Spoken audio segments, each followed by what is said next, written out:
So what on earth is going on with men? Because I did a daily video on this tweet a couple of days ago. I don't think it's out yet, but it'll come out soon. But I'm still thinking about it. It's still bothering me.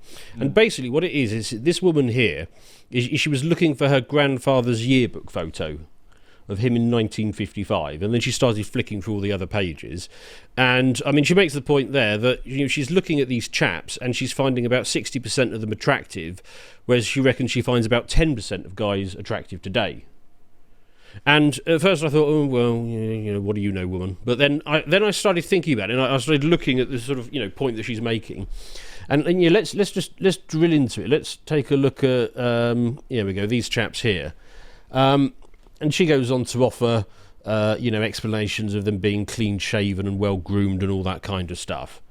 But that seems a little bit unsatisfying to me. It's definitely part of it.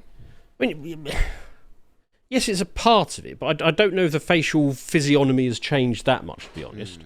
Well, I mean, this guy here, he's a bit... I could see him today. I could see him today. I could see him today. Yes. I could see all of these people today. It's just in the differing how much you see of each of them. I mean, there is definitely something in dress and grooming. I get that. And actually, since I started really noticing this, it's bothered me because I've been looking at, men on the high street, young men, and frankly, they dress like babies. That they wear these soft, baggy clothes. Yes. I was having this conversation with someone recently about the fact that all of the kind of high fashion brands now, the look that they peddle is basically to dress like a 3-year-old. It's to dress in oversized t-shirt, shorts and trainers. Well, it's almost hobo chic. Yeah. In a lot of the way. It's like when that man who's always in the news for uncontroversial reasons, Kanye West, when he released a t-shirt for $400, something ridiculous price-wise, and it was a shirt that had been purposefully cut up and made to look torn. Yeah. Like a lot of fashion brands, the high end of them look terrible. Well, it's just an expression. Purpose. It's an expression of that culture-wide phenomenon of the inversion of standards, isn't it? It's the championing of the low and the low quality, and it's also at the same time part of that weird kind of ironic like meta thing. But men are optimizing. It seems like a scam to me. Yeah, men are optimizing for comfort. That too. Baggy, brightly coloured cotton clothing. And there was one guy in particular I saw this morning. I kind of wanted to shout at him, "You're dressed like a baby," because he was. Well, there's nothing wrong with wearing comfortable cotton clothing. It's just that if you're wearing... Outside? If you're wearing a comfortable, say, white cotton shirt, for instance, you can look... No. You can look classy in something like these that. men were not wearing shirts. Yeah, you're talking about people wearing, children's clothing. Yes, essentially. So it could be that, but I don't think it's just that.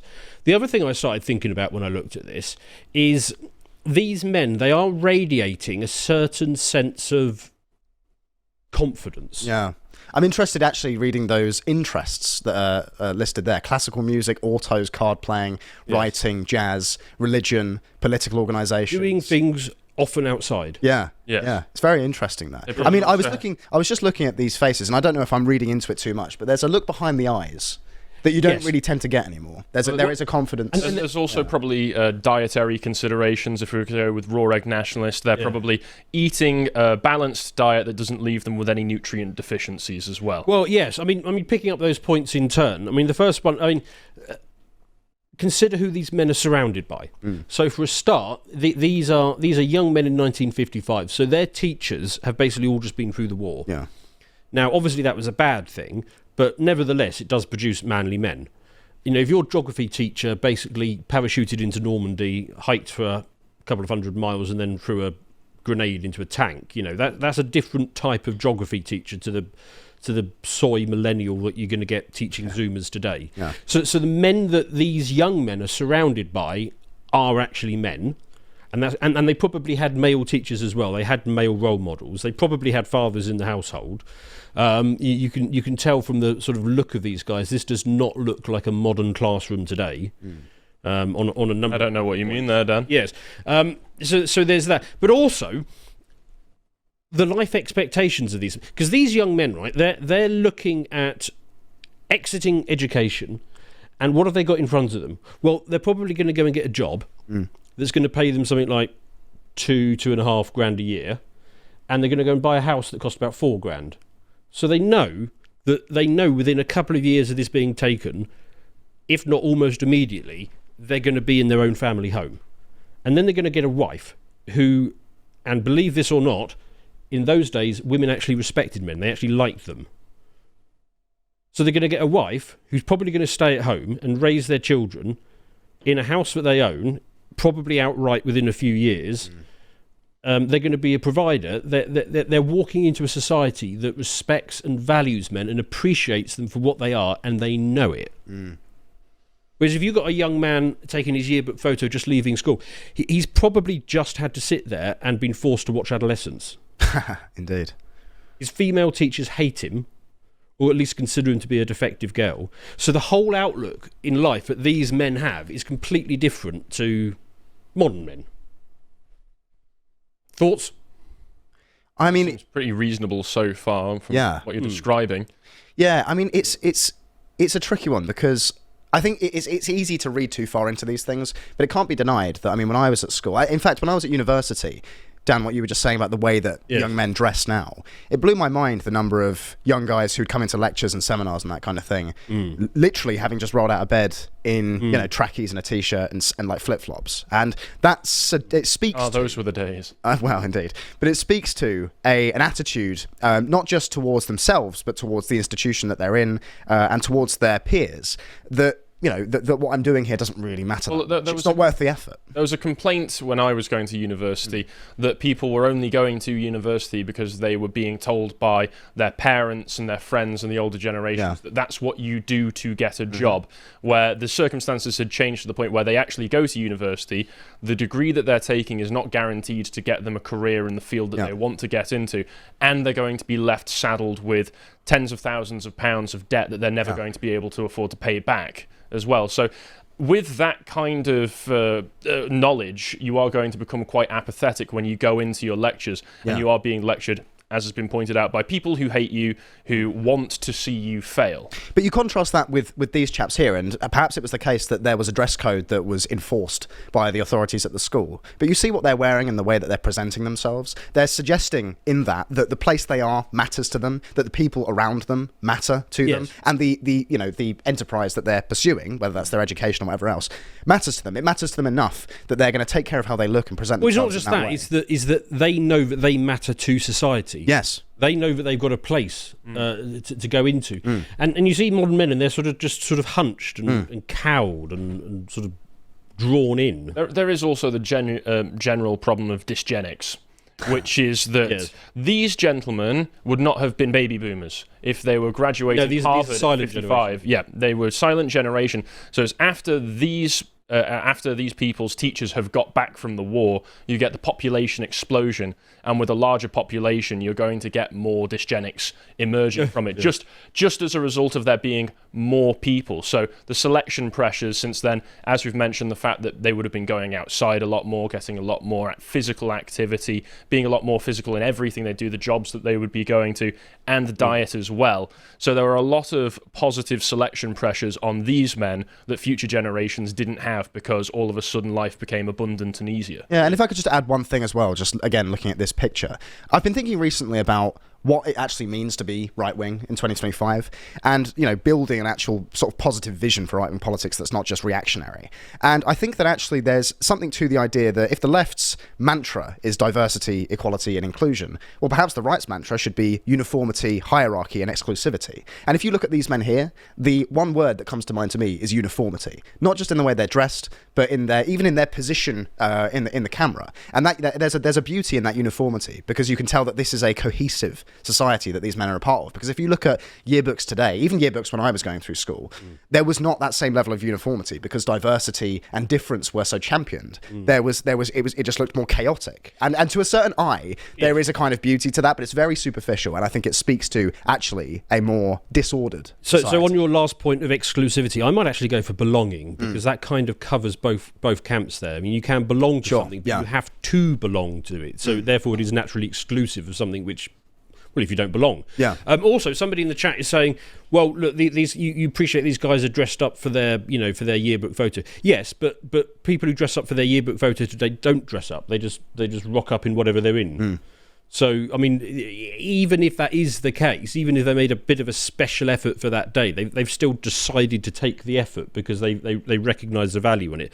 I'll give you another example. I mean, this one is a more... oh, yes.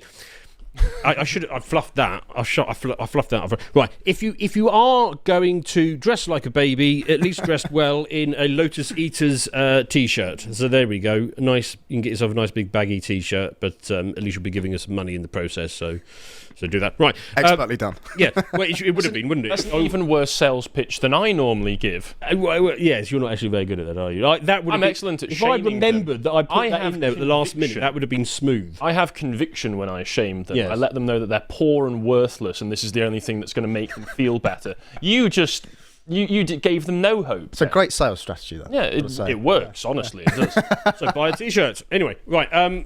So this is a more sort of direct comparison. Two photos, 85 years apart, a grandfather and grandson at the same age, and you can see the difference, can't you? I mean, one, he just feels a bit downtrodden, not dressed sharp. The other one is he's looking at you with a clear sense of purpose. With this again, though, I can see there's family resemblances striking. Yes. Clearly, they look almost the same as one another, and I think one of the things that's making it so the younger chap on the left looks so different to his grandfather is probably due to the factors that we've discussed, like diet, exercise, exposure to the sun. There are ways that him on the left could look more like his grandfather, which is just being more physically active, because his grandfather is clearly, in the Navy there? Yes. Well, I mean, but also the grandfather, yeah. I mean, just the way he looks at you. I mean, he has a steely-eyed sense of purpose. Yeah. He's got predator eyes, whereas his grandson has prey eyes. Yes. You know what I mean? I don't actually... His grandson also, for his age, has what looks to be crow's feet, almost. Yeah. Which, I mean, just goes to show the stress. Probably bad sleep, because he spends all his time on a screen and doesn't get enough sleep. But I don't know how to define that difference between prey eyes and predator eyes. But now you say it, I see it. You know what I'm talking about, yeah. I can't explain why it is, but I see it when you say it. It's a very common thing. If you think about that kind of distinction in your day-to-day life and look at people, you'll see it everywhere. Yeah. Very interesting. I'm going to start looking for that now. Yeah. Him on the left as well also seems to have somewhat of a narrower jaw than his grandfather did.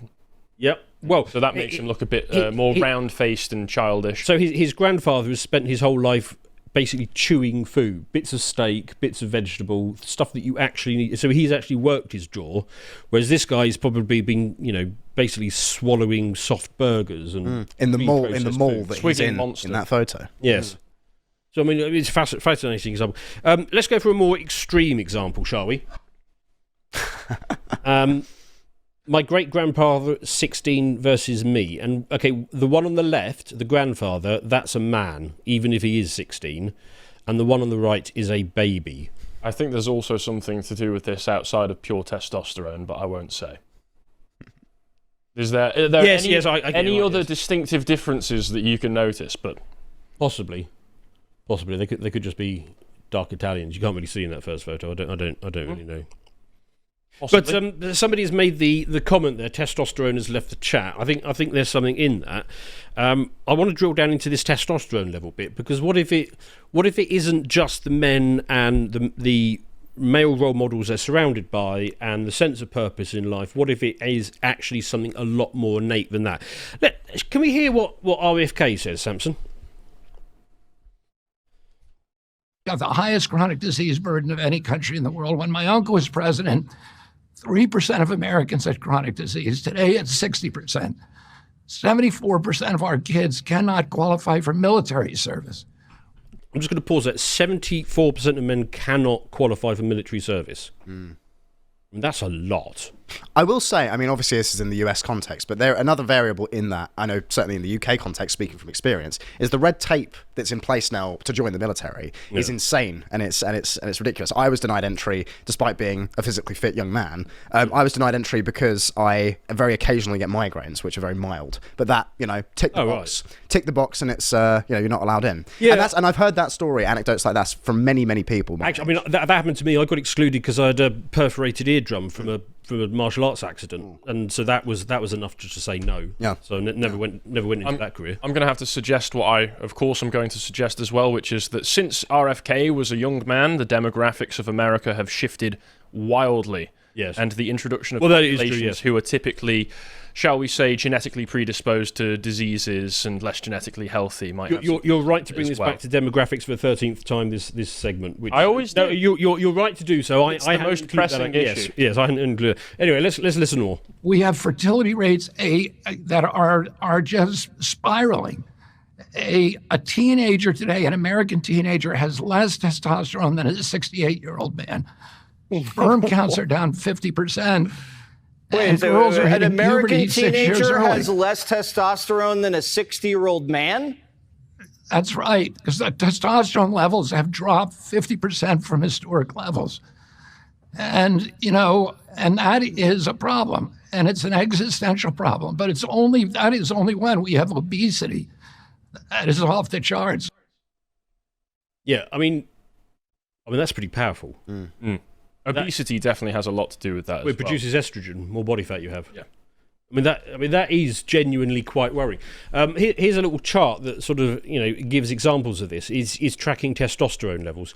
So testosterone levels in the 1960s, as you can see, it's fallen markedly. It's off well over a third. I mean, I think he said 50% in that bit. So I don't know which. Yeah, it's dropped by over 200 nanogram per deciliter. Yes, and there's only 400 left. And actually, if I've seen some anecdotal examples of whenever they've tested leftists are below 200. Well, that makes sense. You noticed the peak around the September 11th attacks. Oh, that's interesting. Yeah. Well, if there's anything actually. to that. Yeah, that's interesting. Went up. All of a sudden, Americans became patriotic again for a few months, and their testosterone perhaps that's spiked. what it is. Perhaps the presence of an external threat is a driver of testosterone. I mean, that seems. Or maybe they turned off whatever they were putting in the food for a couple of months. You are right, because it seems to maintain somewhat similar levels throughout the Cold War. Yes. And then through the That's mid-'80s, when all of a sudden the threat is diminishing, and then when you get to the 1990s is when you hit that first that first the valley. mid-90s. Yeah. Think about America in the mid-90s. It was like it's what most people today want to go back to. Yeah. It's just viewed as a utopia. No wonder James Lindsay's so eager to get back there. Yeah. He'll finally fit in again. But look at sperm count. 1970s, 340 million. Today, 140 million. I mean, that is just crashing. Global fertility has dropped from 5 to 2.4. And that's global fertility. It's got to be always worse in the West. Well, it does seem this is something that's been remarked on by, say, Imperium Press in some of the Substack articles that they've written. That it seems that the more liberalised your economy gets, the lower the fertility rate seems to drop. Yes, access to easy abundance seems to make people have less children in general. Again, with this as well, I think the diet and the fatness. Your general fatness in America and other countries has a lot to do with this as well. Because you go back to the 1960s and look at pictures of people.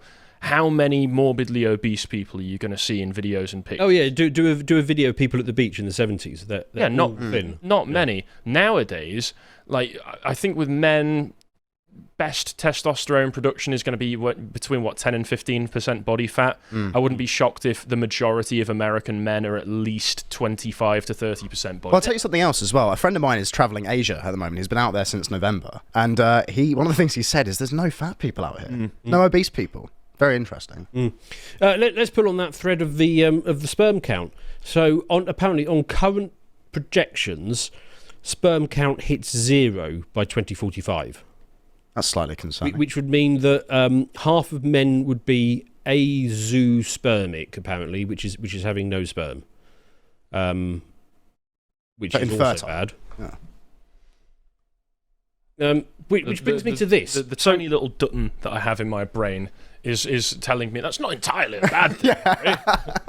Right, so it brings me to this, right? So we've all seen this chart of how women rate men. And women rate 80% of men as being below average. Now, obviously our first reaction is to think, silly woman. But I've got a heretical idea for you. And try not to laugh. What if women are right?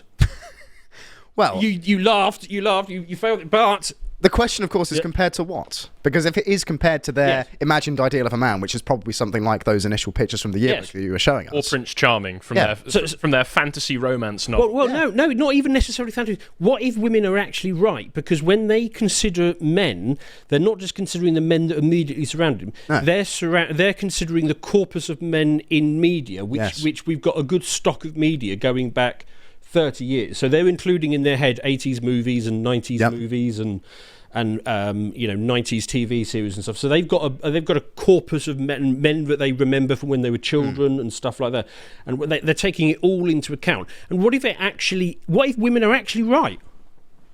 Yeah, I mean, I can totally see that. Yeah. I don't think that's an unreasonable kind of assessment by women, because being real, the prospects are not great. And I've never looked at this before and considered the possibility that they could be right, but I'm now starting to consider the possibility that maybe they actually are right. Mm. You're just stunned by that proposition, Harry. I don't really care all that much. Right. I've got kids, so, Yes. Yes. I'm all right. Yeah. You've made it. And made it through. I've never had to worry all that much about how women rate me, if I'm honest. Well, yeah, okay, that is probably the correct response. What does high T do? Well, here's a study. Testosterone eliminates strategic pro-social behaviour through impacting choice consistency in healthy males. So basically, it's saying that high T men don't pretend to go along with bullshit. Mm. They're just like, no, that isn't right. Which at the moment is very much a right-wing high-T thing. Only right-wing high-T men do that.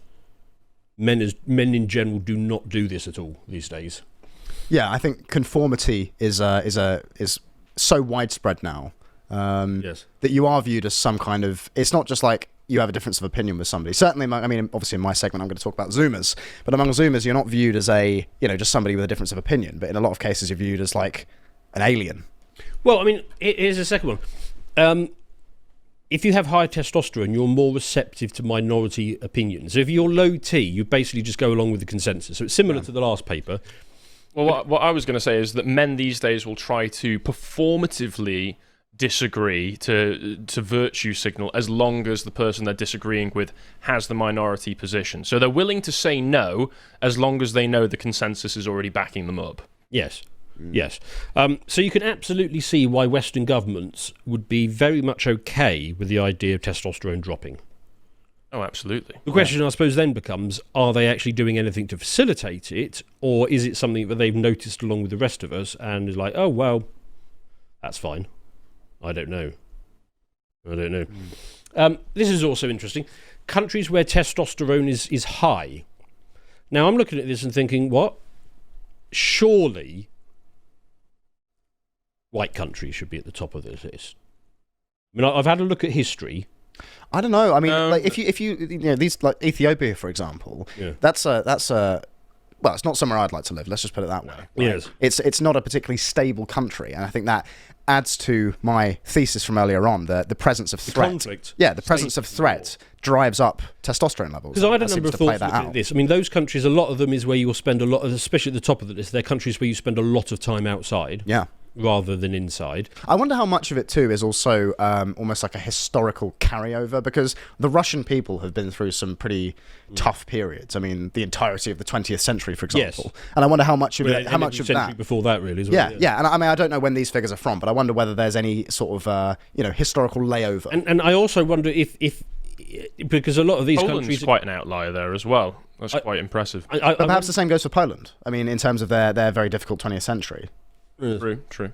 A lot of these countries overlap with the countries where we're expected to take mass amounts of immigration from, and I wonder if that's the feminist mind trying to correct revealed preference. Yeah, it could be that. I still think it's suicidal empathy. I think Northern European countries, looking at history, should be at the top of this list, but maybe they're being suppressed. Maybe it is, as you say, stuff being put in the food and the environmental factors and all the rest of it, which is dragging men down. Now, of course, there are still, manly men in the West, chaps like myself and Charlie here, and there are still manly men in the West. So I was waiting for that, Dan. So anyway, moving swiftly on. What's your diet like at the moment, Dan? Tip top. Oh, yeah. I just bought a huge bag of steaks from in town. So yes, that's my go-to. What's this one? Testosterone administration enhances the expectation of perceived and painful, non-painful stimulatory stimuli or whatever. Basically, if you've got high T, you actually understand what a threat is, so you're less likely to go along with importing men from high T countries where they are more violent out of them yet. Yes, exactly right. And what it sort of all brings me to, I mean, it's the whole classic weak men makes hard times make strong men make good times, and good times make weak men, and cycle repeats. It's amazing how much actually does just come back to this, in general. I mean, this is the thing, right? On this topics like this, because these chemicals like testosterone and indeed dopamine and serotonin that people always talk about in modern culture, people talk about sort of depression and anxiety among young people and how it's a serotonin deficiency or a dopamine deficiency and all the rest of it. I tend to think that it's a very reductionist attitude to human experience, and I tend to think that whilst it's more like testosterone. The decrease in testosterone is a symptom rather than a cause of these problems. I don't know. I'm not sure I can pin it down on a reason. I think there's a multitude of reasons. So, I mean, there's a dizzying number of poisons in our food, in our water, in our medications, in our soaps, in the things that go in your arm, and we're not allowed to talk about on YouTube, and microplastics. And all the rest of it. Microplastics in your balls, microplastics in your balls. Yes, all of that. But again, to just very quickly, just to take it a level higher than that, I think there is also, and I'm going to get into this in my segment, so stick around, folks. But I think there is just the prevalence of relativism among certainly young men, where life is treated as, it's just something that you make yourself. The meaning of life is to be found, in things like the pursuits of individual self-expression and a career and all that sort of thing, and material possessions. And things like morality and beauty and truth are regarded as kind of a bit wishy-washy. They don't really exist in reality. There's not an objective quality to them. It could be a perfect storm of a multitude of factors that come together to cause an absolute testosterone, sperm count, and fertility crisis. Yes. Yeah, seems that way. There are many potential causes. Let's just play this one. It's a short video. Let's play this first, Samson. No, I'm cooking this one. This is artichoke noodles. It doesn't have any wheat in it, and I don't eat any wheat products right now before a show. Because wheat has, it's called gluten, and a lot of times gluten can make you hold estrogen, and that can make you retain water. What is estrogen? Estrogen is a female hormone. I don't want any of that in my body right now. So look, I've seen arguments for this testosterone drop as the points you just made, arguments for the amount of light, microplastics, lack of sleep, medication. It's in the food. Maybe it's all of these. Maybe it's a whole combination of other factors. The only thing I can say is that whatever is happening to men obviously suits governments. So nobody is coming to help you. It's up to men to fix this themselves. I don't know what the solution necessarily is, but men, we need to fix this, and we need to sort it out ourselves. I will say, just in regards to that video, I doubt that the testosterone in that particular man's body was entirely naturally produced by him. There might have been a little bit of bull testosterone injected into the buttocks on that one. Yeah, just a little bit. Yep. If you would like to watch the full uncut version that is also uncensored, head on over to lotuseaters.com to find out more.